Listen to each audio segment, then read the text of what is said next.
రోజు రాత్రికి నేను ఒక పార్టీ అరేంజ్ చేశానన్నయ్య. అందరినీ పిలిచాను, మీడియా వాళ్ళని కూడా పిలిచాను. వాళ్ళ ముందు నువ్వు అనౌన్స్ చేయాలి మరి నువ్వు తనుకి ప్రపోజ్ చేసిన విషయం. అప్పుడు చూడు అందరి నోళ్లు మూత పడిపోతాయి. కానీ అంత తొందర ఉంది అలియా. ఐ మీన్ నిన్నేగా తను ఓకే చెప్పింది, ఇక ఈ రోజు అనౌన్స్మెంటా? మా ఇద్దరిని ఒకరితో ఒకరిని కొంచెం టైం స్పెండ్ చేయి, నువ్వు ఒకరినొకరు అర్థం చేసుకుని ఆ తర్వాత మనం ఎప్పుడైనా వీలు చూసుకుని అప్పుడే అనౌన్స్మెంట్ చేద్దాంలే. అని నువ్వెందుకు టెన్షన్ పడుతున్నావు? ఐ నో నీకు చాలా తొందరగా అనిపిస్తుండొచ్చు, కానీ యునో ఇది చేయడం చాలా అవసరం అన్నయ్య. అర్థం చేసుకోవడానికి ప్రయత్నించనయ్యా. ఇప్పటికీ బయట వాళ్ల దృష్టిలో నువ్వు చేసింది తప్పే. ఇప్పటిదాకా నువ్వు కేవలం తను దృష్టిలోనే ఇదంతా కరెక్ట్ చేశావు, కానీ బయట వాళ్ల దృష్టిలో ఈ చెడ్డ పేరుని చెరిపేసుకోవాలా వద్దా? బయట వాళ్ళకి నువ్వు ఈ విషయాలు చెప్పనంత వరకు మీరిద్దరూ కమిటెడ్ అని, మీరిద్దరూ ఇప్పుడు ఒక బంధంలో జతపడుతున్నారని అప్పటిదాకా వాళ్ళు వాగడం ఆపరన్నయ్యా. You know it's gonna affect both of you careers. అది నాకు ఇష్టం లేదన్నయ్యా. అందుకని నేను చెప్తున్నాను ఈ రోజు అనౌన్స్మెంట్ చేయడం చాలా important. What you know understanding, ఈ రోజు రాత్రే ఇదంతా ఎలా? అయ్యో నేనున్నాను కదా, అన్ని అరేంజ్మెంట్స్ నేను చేస్తాను. నువ్వెందుకు టెన్షన్ పడుతున్నావు? యునో నేనంతా ఆలోచించుంచాను ఏం చేయాలి, ఎలా చేయాలి. జస్ట్ 100 ఎదుటే చెప్తే చాలు దట్ యూ అండ్ తను are in a relationship now, you are committed and that's all. మరి నానమ్మ? నేను నానమ్మకి ఇప్పటిదాకా ఏం చెప్పలేదు. అంటే ఆ రోజు పార్టీలో జరిగిన సంగతి, ఇంకా ఇప్పుడు తన్నుతో పెళ్లి. నా లైఫ్లో ఇంత పెద్ద డెసిషన్ ని నేను నానమ్మతో చెప్పకుండా ఎలా తీసుకుంటాను? నేను ప్రతి విషయం నానమ్మని అడుగుతాను, కానీ ఈ విషయం గురించి నానమ్మకేం చెప్పలేదు. యూ డోంట్ వరీ అనియా, నానమ్మ నేను హ్యాండిల్ చేస్తాను. ఐ మీన్ నచ్చ చెప్తాను. జస్ట్ నువ్వు రాత్రికి రెడీగా ఉంటే చాలు, మిగతా ఏర్పాట్లు నేను చూసుకుంటాను. Okay okay. So will you please be ready? నేను ఫటాఫట్ ఏర్పాట్లు చేస్తాను. బాయ్.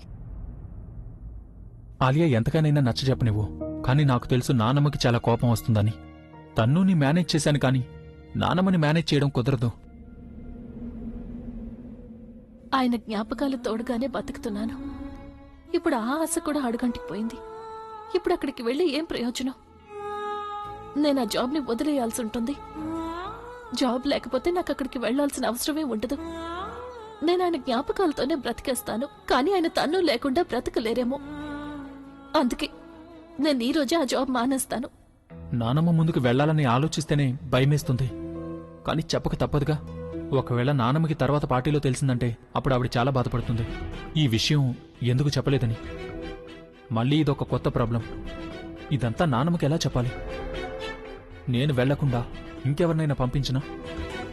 ఆలియా అయితే చెప్తుంది, కానీ నాకు ఎలాంటి వ్యక్తి కావాలంటే తను నానమ్మకి అర్థమయ్యేటట్లుగా చెప్పాలి. అలా ఎవరున్నారు? ఓ ఎస్, నిఖిత దీనికి పనికొస్తుంది. She sensible. ఆమెకి తెలుసు పెద్దవాళ్లతో ఎలా మాట్లాడాలో. ఎస్, ఇప్పుడు నా పర్సనల్ సెక్రటరీయే నా పర్సనల్ పని చేసి పెడుతుంది. ఇప్పుడే మాట్లాడతాను.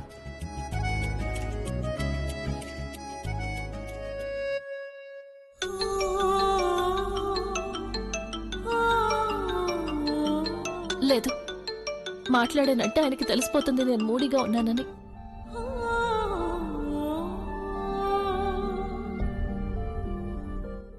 ఆరే, తను మళ్ళీ ఫోన్ లిఫ్ట్ చేయలేదు. ఇప్పటిదాకా నిద్రపోతుందా ఏంటి? 9 గంటలైంది. 10 గంటలకు తన ఇంట్లో రిపోర్ట్ చేయాలి అంటే ఈ పాటికి తను నిద్ర లేచుండాలి. బహుశా తను ఇప్పుడు కూడా నా మీద కోపంగా ఉందేమో. ఇప్పుడు నాకు అందరికన్నా ఎవరి అవసరం ఎక్కువ ఉందో తనే నా వెంట లేదు. నేనే వాళ్ళింటికెళ్ళి సారీ చెప్తాను. నానమ్మని ఒప్పించడానికి తన్ని ఊరడించడం చాలా ముఖ్యం.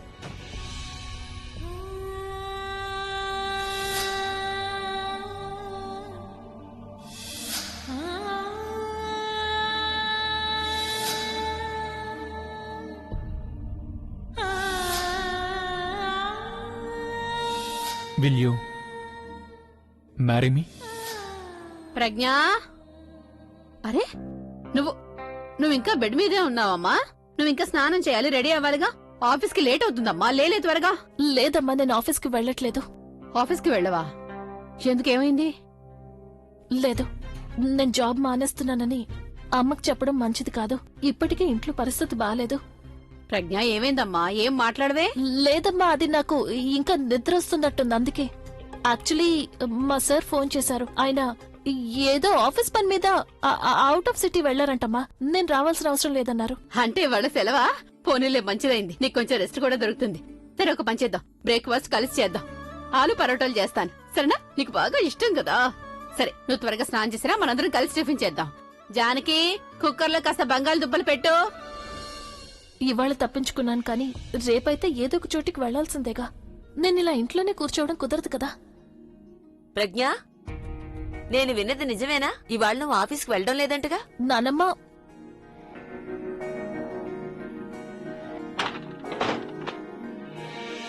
నానమ్మ నీకు జరిగిందంతా తెలుసు కదా నానమ్మ. ఇంత జరగక నేను అక్కడికి వెళ్ళానంటే ఆయన్ని తన్నుని ఒకటిగా చూడాల్సి వస్తుంది. నేను నిజం చెప్తున్నాను నానమ్మ, ఇవన్నీ నేను చూడలేను. నాలో అంత ధైర్యం లేదు నానమ్మ.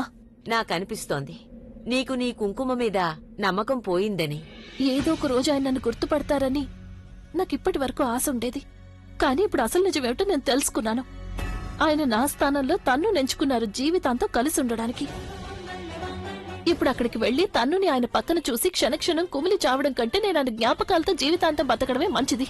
ప్రజ్ఞ, ఒకవేళ నేను నీతో అన్నాననుకో, నువ్వు ఏదైతే చూసావో అది నిజం కాదు, కావాలని ప్లాన్ చేసిన కుట్రని అంటే అప్పుడు? నానమ్మ, నువ్వేమంటున్నావో నాకేం అర్థం కావడం లేదు. ఆగు, నేను చూపిస్తాను నీకు. ఇది చూడు, చదువు.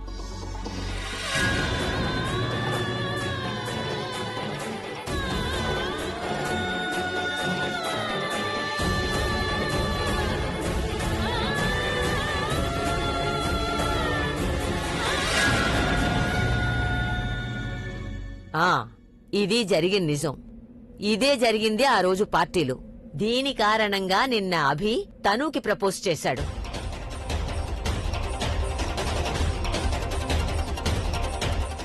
అంటే దీని అర్థం వాళ్ళిద్దరూ కలిసి? ప్రజ్ఞ, వాళ్ళిద్దరూ మీ ఇద్దరిని ఇంట్లో ఒకటిగా చూసి అసూయతో కుళ్ళుకొనుంటారు. అందుకే వాళ్ళిద్దరూ ఇలాంటి నీచమైన కుట్ర పన్నారు. ఏం మాయ చేశారో ఏమో దీనిలో. అభికి చుట్టుపక్కల ఒకే ఒక ముఖం కనిపిస్తుంది, ఆ ముఖం తనుది. ఇక ఈ సంఘటనతో అభి చాలా సిగ్గుపడి ఉంటాడు. తన పేరుని ఇంకా కుటుంబం పరువుని కాపాడడం కోసం అభి తనుకి ప్రపోజ్ చేసుంటాడు. ఇక ఇదంతా నీ ముందే ఎందుకు చేశారంటే ఇది చూసి నువ్వు పక్కకు తప్పుకోవాలని. అర్థమైందా?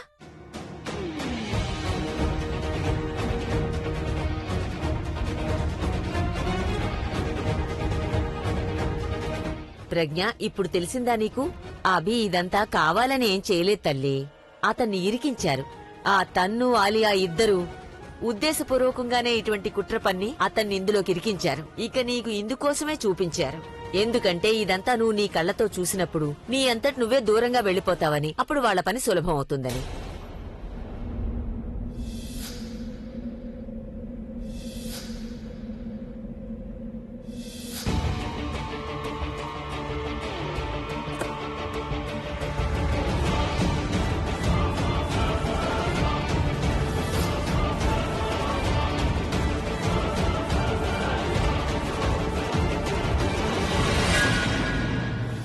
ఏంటంటే అన్నయ్య నాకు చెప్పాడు, నువ్వు టెర్రస్ మీద ఏదో చెత్త డెకరేషన్ ఏదో చేసావు కదా, అందులో ఏదో ప్రాబ్లం కనిపించిందట అన్నయ్యకి. అందుకే నేను దాన్ని సరి చేయడానికి పిలుస్తున్నాడు.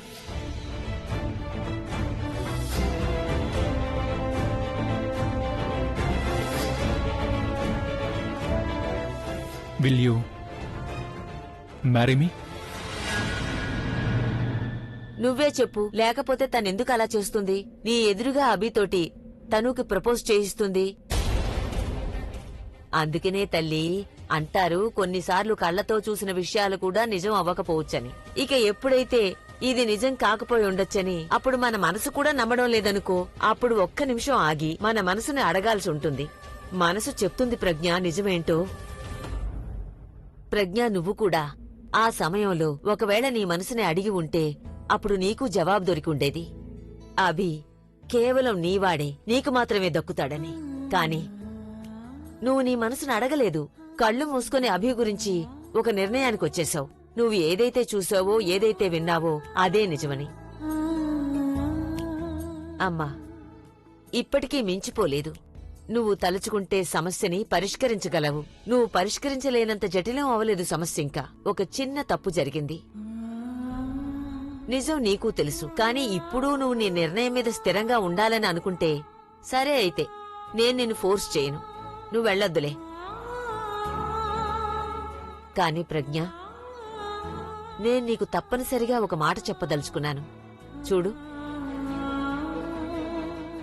ఈ సమయంలో అభి పరిస్థితి ఏంటి?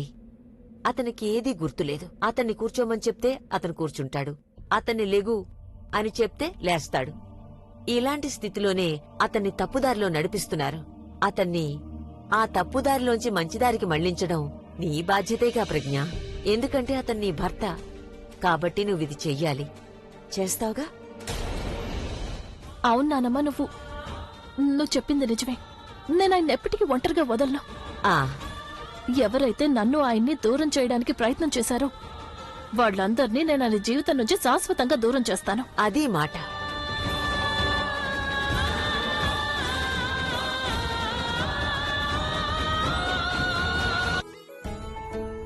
ఇక్కడి నుంచైతే జారుకుంటున్నాను, కానీ ఒకవేళ నానమ్మ చూసిందంటే ఇరుక్కుపోతాను.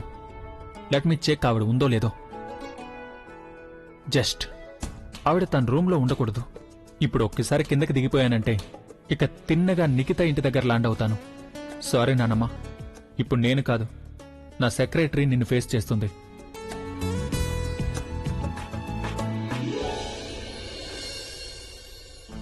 Thank God.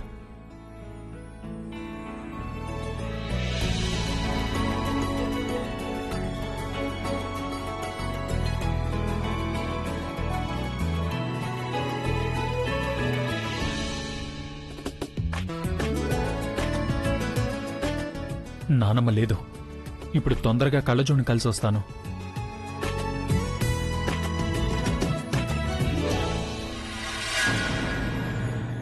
ఐఎమ్ సారీ నానమ్మ. నానమ్మ కాదు, నేను. ఆలియా నువ్వా? నానమ్మ అనుకున్నాను. ఏంటిది ఉదయాన్నే ఇలా నక్కి నక్కి? ఏంటి అసలు? ఏంటి, ఏం చేస్తున్నావు? అరే అదే, నా సెక్రటరీ రాలేదుగా, ఫోన్ కూడా తీయట్లేదు. తనకేమైందో తెలీదు. ఇంకా నేను తనతో చాలా ఇంపార్టెంట్ పని ఒకటి చేయించుకోవాలి. అందుకే వాళ్ళింటికి వెళ్తున్నాను, ఎందుకు రాలేదో తెలుసుకుందామని. తను రాదన్నయ్య. ఎందుకు రాలేదు? తనని నేనేమి జాబ్ నుంచి తీసేలేదుగా. 1 సెకండ్, నువ్వు గానీ జాబ్ నుంచి తీసావా? అనే నీ పర్మిషన్ లేకుండా నేను అలా ఎందుకు చేస్తాను చెప్పు? నా అనుమానం ఏంటంటే తానిప్పుడు జాబ్ చేయాలనుకోవడం లేదేమో, అందుకే ఇంట్లోనే ఉండిపోయిందేమో, అందుకనే రాలేదేమో. జాబ్ ఎందుకు చేయాలనుకోవట్లేదు? చూడనియా, నేను తనతో చెప్పాను కాంట్రాక్ట్స్ ని అరేంజ్ చేయమని. అప్పుడు వాటి అవసరం ఏముందని అడుగుతుంది. అయ్యో, అలా ఎవరైనా అంటారా? ఏదైనా పనేగా. ఆ తర్వాత నువ్వు కూడా ఆమెకి టెర్రస్ మీద డెకరేషన్ ఏదో పని అప్పగించావు. ఐ థింక్ తనకి పనులని హెవీగా అనిపించుండొచ్చు. అందుకే మేబీ తను ఇక్కడ జాబ్ చేయాలనుకోవట్లేదేమో, అందుకే ఇంటికి వెళ్లిపోయింది. ఇప్పుడు డ్యూటీకి కూడా రాలేదు. ఇలాంటి అమ్మాయిల గురించి నాకు బాగా తెలుసనయ్యా. వీళ్ళకి కేవలం సిట్టింగ్ జాబ్సే నచ్చుతాయి. You know, like telephone operator job, receptionist job లాంటివి. ఎక్కువ పనిచేయడం వాళ్ళకి అసలు ఏమాత్రం ఇష్టం ఉండదు. అండ్ ఐఎమ్ షూర్ నువ్వు తనకి జాబ్ ఆఫర్ చేసినప్పుడు తను ఇలాగే అనుకుని ఉంటుంది, ఈయన ఇంట్లో ఒక సెక్రటరీని పెట్టుకున్నాడంటే ఎక్కువ పని ఉండదేమో అని. కానీ ఇప్పుడు తను చూసేసరికి పని ఇంత ఎక్కువ ఉంది, ఇంత బాధ్యత ఉంది, దెన్ తను అనుకుని ఉంటుంది ఇక్కడ పనిచేయకూడదని.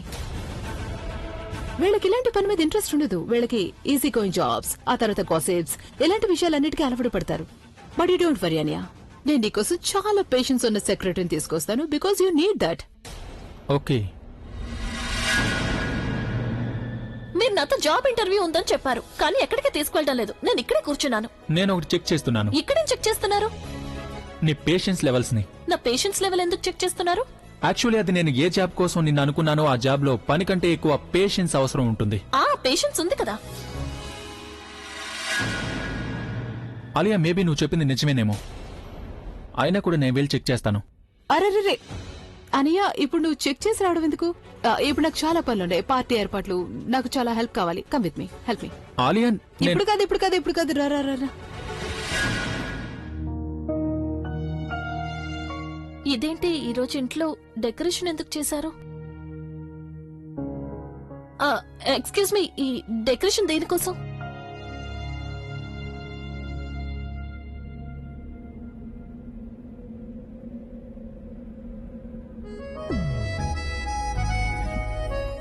ఈయన ఎక్కడికి వెళ్ళిపోయారు? రూమ్ అంతా గందరగోళం చేసి పెట్టారు. ఇంకెప్పుడు నేర్చుకుంటారో ఏమో.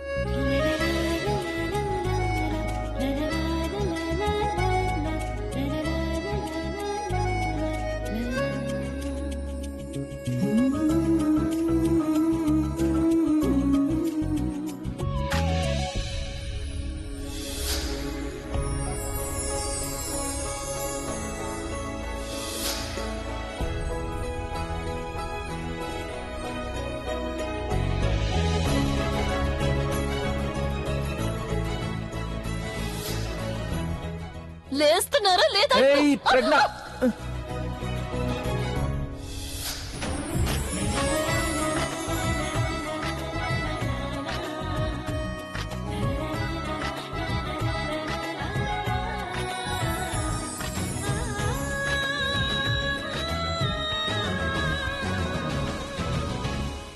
అసలు తన గురించి ఏమనుకుంటుంటాను? తన అత్తారెళ్ళానా? ప్రామిస్ చేసిందా నాకు జాబ్ వదిలిపెట్టనని. రానివ్వు. నువ్వా? అది మీరు గదిలో లేరనుకున్నాను, అందుకని. నీకు ఇంత ధైర్యం ఎక్కడి నుంచి వచ్చింది? అరే నేను నాక్ చేశానండి, మిమ్మల్ని పిలిచాను కూడా, రిప్లై ఇవ్వకపోతే నేను లోపలికి వచ్చాను. నేను నీ జాబ్ గురించి మాట్లాడుతున్నాను. నీకు జాబ్ వదిలేయడానికి ఇంత ధైర్యం ఎక్కడిది? జాబ్ ఎవరు మానేశారు? 10 నిమిషాలు లేట్ అయింది అంతే. 10 నిమిషాలు లేట్ అయితే జాబ్ మానేసినట్టేనా? నేను ఎన్నిసార్లు ఫోన్ చేశాను, ఎందుకు ఫోన్ తీయట్లేదు నువ్వు? నిన్న రాత్రి చేశాను, ఈ రోజు ఫోన్ చేశాను, ఎందుకు తీయట్లేదు? అయితే ఫోన్ లిఫ్ట్ చేయకపోతే జాబ్ మానేసినట్టు అర్థమా? అయితే ఈ మాట ఫోన్ లోనే చెప్పుండొచ్చు కదా. మరి నన్ను అడిగుండొచ్చు కదా, నేను అన్నిసార్లు ఫోన్ ఎందుకు చేస్తున్నాను? ఇక్కడ ఏదైనా అర్జెన్సీ ఉండొచ్చు కదా, భూకంపం వచ్చి ఉండొచ్చు, బిల్డింగ్ కూలిపోయి ఉండొచ్చు. అలసిపోయానుగా, అందుకే ఫోన్ సైలెంట్ లో పెట్టి పడుకున్నాను, చూసుకోలేదు. మార్నింగ్ కూడా లేట్ గా లేచాను, అందుకే. మీరు ఇదంతా వదిలేయండి. మీరు నాకు ఇప్పుడు చెప్పండి, మీరు ఫోన్ ఎందుకు చేశారు? ఏదైనా అర్జెంట్ పని ఉందా? ఏదైనా ఇంపార్టెంట్ పని ఉందా? ఇంపార్టెంట్ కాదు, వెరీ వెరీ ఇంపార్టెంట్ పని ఉంది. యాక్చువల్లీ వెరీ ఇంపార్టెంట్ పని ఉంది. నేను ఒక డెసిషన్ తీసుకున్నాను, అది రైటో రాంగో అనేది తెలియట్లేదు. అందుకే నాకు నీ హెల్ప్ కావాలి. నా హెల్పా? ఏ, నేను నీ బాస్ని, నాకు హెల్ప్ చేయడం నీ డ్యూటీ. సరే, ఇక మీదట ఎలాంటి పనులు చేయడానికి కూడా సిద్ధంగా ఉంటాను. ఈ పని తర్వాత ఈ డైరీని పక్కన పెట్టు. ముందు నిన్న జరిగిన దానికి నేను నీకు సారీ చెప్పాలనుకుంటున్నాను. నేను యాక్చువల్లీ ఒకరికి ప్రపోజ్ చేయాల్సింది. నేను ఎలా ప్రపోజ్ చేయాలో నాకు తెలీదు. నువ్వు ఎదురుగా వచ్చేసరికి నేను అనుకున్నా నీ మీద ప్రాక్టీస్ చేయాలని. నేనలా చేసి ఉండాల్సింది కాదు, అందుకని సారీ. It's all right. కానీ ఇక మీదట గుర్తుపెట్టుకోండి, నేనేమి మీకు గురువుని కాదు మీకోసం ఇవన్నీ చేయడానికి. నో, నువ్వు లవ్ గురు అని నేను ఇదంతా చేయలేదు. నేను ఎందుకు చేశానంటే, ఇవన్నీ నువ్వు ఒక మంచి అమ్మాయివి, నా ఫ్యాన్వి, అందుకే ఐఎమ్ సారీ ఫర్ దట్. ఇక్కడ నిన్న నువ్వు ఏం డెకరేషన్ చేసావు, అబ్బాబ్బాబ్బా, thank you. Not a problem. మరి ఈరోజు డెకరేషన్ ఇవాళ కూడా ఎవరైనా ప్రపోజ్ చేస్తున్నారా? లేదు, యాక్చువల్లీ ఈరోజు నిన్నొకరికి ప్రపోజ్ చేశానుగా, తను ఓకే చెప్పింది.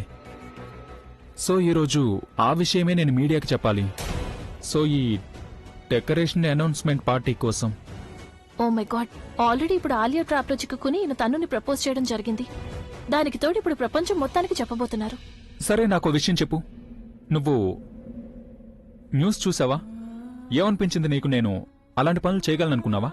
ఇప్పుడు మీరు నన్నెందుకు అడుగుతున్నారు? నా ఒపీనియన్ ఏం ఇంపార్టెంట్ కాదు కదా. ఇంపార్టెంట్ అవుతుంది. నువ్వు నాకు అందరికంటే పెద్ద ఫ్యాన్వి, నాకు తెలుసు. ఖచ్చితంగా నువ్వు నాకు అబద్ధం చెప్పు. సరే చెప్పు, ఏమనుకున్నావు నువ్వు? న్యూస్ పేపర్ సంగతి వదిలేయండి. ఒకవేళ ఇదంతా నా ఎదురుగా జరిగినా సరే, అప్పుడు నేను నా కళ్ళని బ్లేమ్ చేస్తాను, కానీ మిమ్మల్ని కాదు.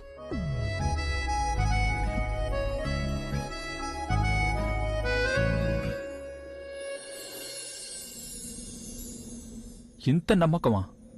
ఇద్దరు వ్యక్తుల మధ్య ఒక బంధం ముడిపడింది అంటే నమ్మకం దానంతట అదే ఏర్పడుతుంది.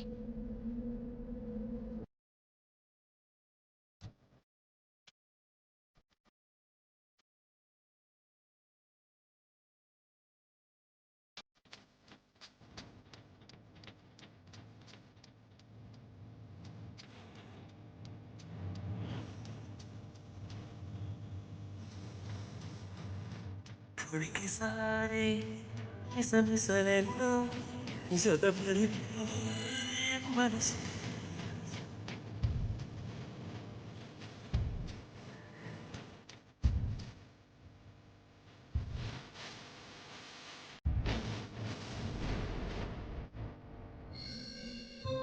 ఓకే, చాలా మాట్లాడుకున్నావు నువ్వు. పద, నేను నీకు చాలా ఇంపార్టెంట్ పని ఒకటి చెప్పాలి. ఇంపార్టెంట్ పనా? Let's go. ఏంటిది? పద పద పద పద. ఏంటిది? ఏం చేస్తున్నారు? పార్టీ వాళ్ళ రాత్రికి, రేపు కాదు. గబగబా పనిచేయండి తొందరగా. అసలు మీరందరూ ఏం చేస్తున్నారు నాకేం అర్థం కావడం లేదు. పిన్ని, బాబాయ్, వైశల్యోధన ఎక్కడ వస్తారు అక్కడే పడున్నాయి. ఏంటి డెకరేషన్? సగం బ్యాలెన్స్ మిగిలే ఉంది. పార్టీ వాళ్ళ రాత్రికి ఎన్నిసార్లు చెప్పాలి నీకు? మీరేం చేస్తున్నారు? ఆలియా ఇదంతా సరేగా నువ్వు ఇప్పటిదాకా ఈ విషయం చెప్పలేదు. అసలు పార్టీ ఎందుకు ఇస్తున్నావు? అవునాలియా, ఇంట్లో అయితే పార్టీ ఉంది, ఇల్లంతా డెకరేషన్ కూడా చేస్తున్నారు, కానీ ఇంట్లో వాళ్ళకి తెలియదు ఎందుకు పార్టీ ఇస్తున్నారు. నువ్వు అందరికీ ఇదైతే చెప్పావాలియా ఏమేం పనులు చెయ్యాలో, మరి ఇది కూడా చెప్పు. ఇంత పెద్ద పార్టీ అసలు దేనికోసం ఇస్తున్నావో అని. ఇది సర్ప్రైజ్ అనుకోండి పిన్ని. ఇక మీరందరూ రాత్రికి ఎలాగూ ఉంటారు కదా, అప్పుడు కారణం అదే తెలుస్తుంది మీకు. ఇప్పటివరకు టైం ఎందుకు వేస్ట్ చేస్తున్నారు? You know, time is ticking and time is money. గబగబా అరేంజ్మెంట్స్ చేసేసేయండి, నేను మళ్ళీ వస్తాను. అప్పటికి మొత్తం అంతా రెడీ అయిపోయి ఉండాలి. నేను వెళ్ళి నా పని కంప్లీట్ చేసుకొస్తాను. Please finish all the work. Excuse me. ఆహా, ఇది మరీ బాగుంది అత్తయ్య గారు. చూడండి, పనులన్నీ మనకు పురమాయించి వెళ్లిపోయింది. మరి ఈవిడేం చేస్తుందట ఖాళీగా? రెస్ట్ తీసుకుంటుంది, ఇంకేం చేస్తుంది? అరే, మన ఇంట్లో పార్టీ జరుగుతున్న పనులన్నీ మనమే చేసుకోవాలి కదా. అరే అయితే మంచిదేగా. నువ్వు పనిచేసావంటే అప్పుడు నీకు ఆకలి అవుతుంది. రాత్రికి పార్టీలో రకరకాల ఐటమ్స్ ఎన్నో ఉంటాయి. మరి అవన్నీ నువ్వు ఎలా తినగలుగుతావు ఆకలి వేయకపోతే?